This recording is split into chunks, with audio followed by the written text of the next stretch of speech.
Hey guys, welcome to my channel. I'm Jordy, and if you're new here, today's video is going to be a product update video. I feel like I've tried so many products in the last couple of months that I need to update you guys on. Like, I tried them and then I haven't talked about them, but I have been using them, so I want to give you guys some information about everything. So if you're interested in that, keep on watching.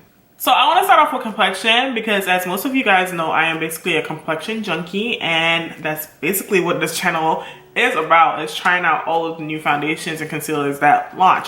So I need to update you guys on these. So the first foundation that I want to talk about is the Estée Lauder Futurist Hydra Rescue Foundation, which I actually have been really loving. I love the way that this looks on my complexion. It just looks radiant and hydrated and looks very healthy and very smooth at the same time. The only thing that I can say about this foundation is that it doesn't wear as long as some of my other foundations that I have in rotation, but I love the way that it looks on my skin. It just looks beautiful. Now, it does have an SPF of 45, which doesn't break me out, which I love.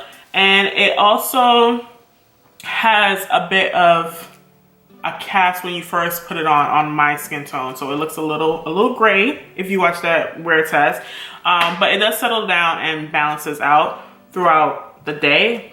But that foundation in general just looks really pretty on the skin, and I'm happy that I picked it up because I have been wearing it often. The next foundation I want to talk about is the NYX Born to Glow. Now, this foundation is pretty good as well. It's kind of similar to the Hydra Rescue in the finish of the foundation, but it's $10. So really affordable. It does not have SPF in it, but I would say that this foundation is kind of better for normal to combination skin. Normal dry combination skin. If you're oily, you probably won't like it, or if you're somebody that likes more of a matte finish, you probably won't like it because it definitely has more of that glow. Again, I find that it doesn't wear as well as some other foundations that I have, especially because I have long days. I have around, when I'm wearing makeup and I have to go to work, I have my makeup on for about 13 hours. So I need my makeup to look good majority of the day. And that's not one that I pick if I know that I'm gonna have a long day, because it's just not gonna wear the way that I want it to wear, but it does look good on my skin. If you guys are not familiar, if you're new to my channel, I have normal to dry skin. So when I say my skin, that's what I mean with dry skin. I need it to look hydrated. I need it to look smooth. I don't want any cakiness. I don't want any dryness on my skin.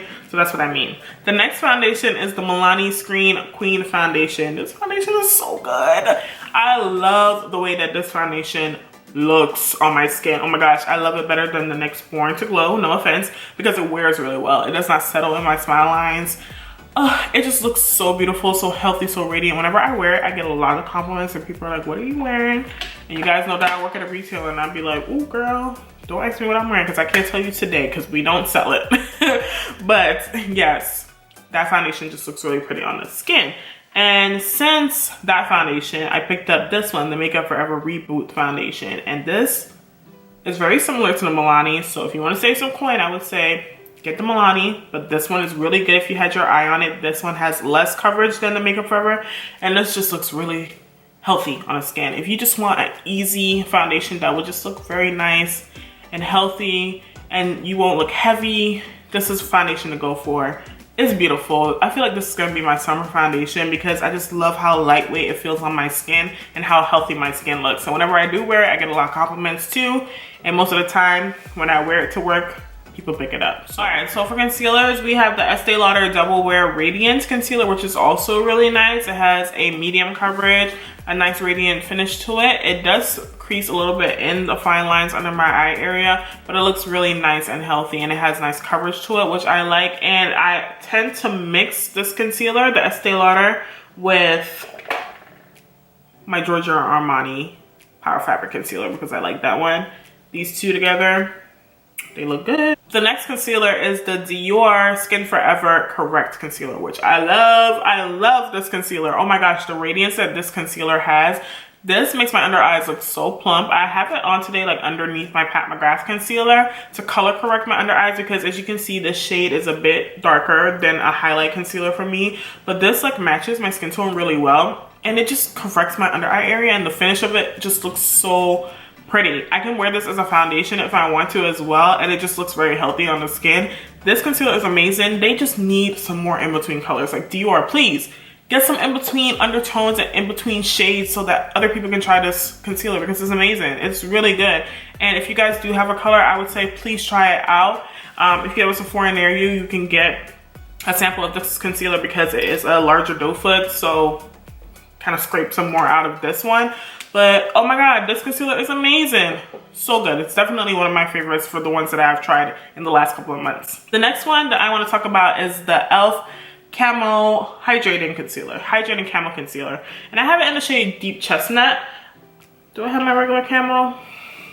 I have my regular camo here, which is like basically done. This is Deep Chestnut. And as you can see, the shades are so different. That's the only thing I don't like, is that the shades don't correlate.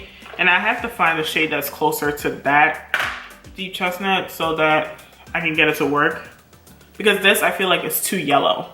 Now it looks good, the finish is beautiful, it wears nicely, but it's just too yellow for what I try to do with my complexion. I don't need all of that yellow going on under my eye area, but it is a nice concealer. That is gonna be it for complexion. I do want to talk about this setting spray. Now I showed you guys this in a haul video and I sprayed it and I hated the scent.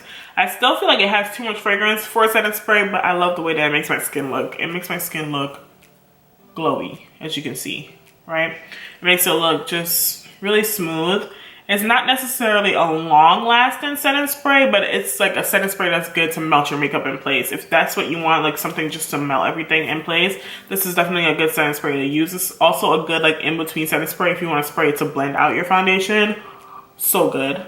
So good. I want to talk about some powders. This is my Charlotte Tilbury Airbrush Flawless Filter. I keep calling it filter. It's Airbrush Flawless Finish powder, because you guys know I have my Flawless Filter liquid that I use, but this is the finish powder. I have it in the shade number 3, and this is hands down like one of the best powders I've ever tried. It does not look like powder on your skin. Like, oh my gosh. I use it under my eye area most of the time, and it just looks so smooth. It just blurs the skin out. If you want to touch up this powder, it's a good touch up powder too, because it won't make your makeup look cakey. This powder is amazing. I wish I had more product inside of it, but oh my gosh, I feel like I'm gonna have to buy another one. It's so good.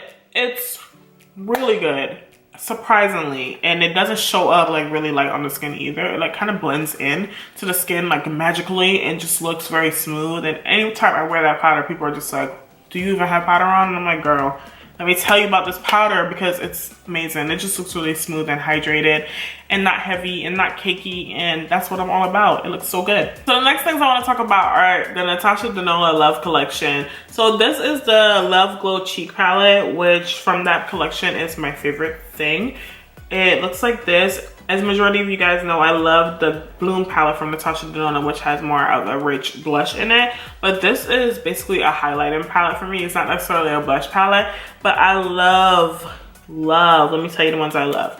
I love this cream, and I love the Glow Impact powder on my skin. It just looks so highlighted and elegant and just smooth. It doesn't look chunky and textured on the skin. It's a really nice smooth formula. As for the Super Glow powder, it's definitely more intense than I like, but just a little bit does give you that nice sheen as well. You don't need a lot at all. And then for this Diamond Glow powder, this one has a little bit more glitter in it. It's not my favorite out of the whole palette, but on the eye area, let me show you. You can't see that. So the Diamond Glow powder, as you can see, it has that nice soft glitter in it. It looks really pretty on the eyes. So if you're interested in using that on your eyes and you don't want a lot of glitter on your face, it looks really pretty on the eyes. It's really nice. So this is the Love eyeshadow palette, and this is what it looks like. I do have a video on the whole collection, but this shade right here, oh my gosh, I think it's a cream to powder. I've been playing with it. I'm like, oh, it's a cream to powder, but it blends so nicely. Like, for a darker shade, and I guess that's why it's a cream to powder, it just blends really good. It gives you a nice smoky look. And now I mentioned in that video that some of the mattes were a little bit on the drier side, but they build up nicely. They don't look patchy in my opinion, but they build nicely. It's gonna take a little bit more work, but you'll get a beautiful look from it. And the shimmers in general are just beautiful.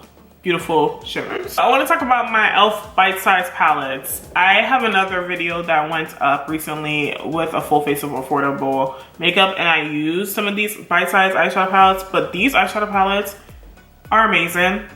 They're amazing. They're $3 and they blend so well, like so well, like especially the more neutral tones, like for instance this one right here. I love this one, I use it all the time. Truffled and cream and sugar. Where's cream and sugar? It was right here in the front. Cream and sugar and truffled, like these are like my go-to like everyday palettes. If I don't know what to do or if I don't have time to think of anything, I just grab these two and I do a quick eye look, and I get so many compliments on these. But I'm so surprised at how well these eyeshadows worked out. They were $3 each and I bought all of them like a crazy person. But I'm glad that I actually like them, because I would have been pissed if I bought all of them and they did not work out. In my powder section, I forgot to mention the Pat McGrath London powder. So I do have an update video on the concealers as well. But this blurring powder, did I say blending powder? This under eye blurring powder is really smooth. I have it on today. It looks really good. It does have a bit of kickback in it when you first pick up the powder, but the actual product itself looks really good on the skin. It's similar to the Charlotte Tilbury, where it doesn't look heavy, it doesn't look like a lot of powder on the skin. Beautiful. So I think that's gonna be it for updates on products at the moment. I do have some skincare products I want to tell you guys about, but someone asked me recently if I could do a updated skincare routine video. So I think I'm gonna do that so I can show you guys what I've been using that I have really been liking, that has worked well for me. So if you guys are interested in that, give the video a thumbs up so I know to do that video. So everything will be linked in the description box if you're interested in trying anything out. If you like the video, give it a thumbs up because it helps me out. And then if you're new here, go ahead and subscribe to my channel. I would really appreciate it. And I'll see you guys in the next video. Bye.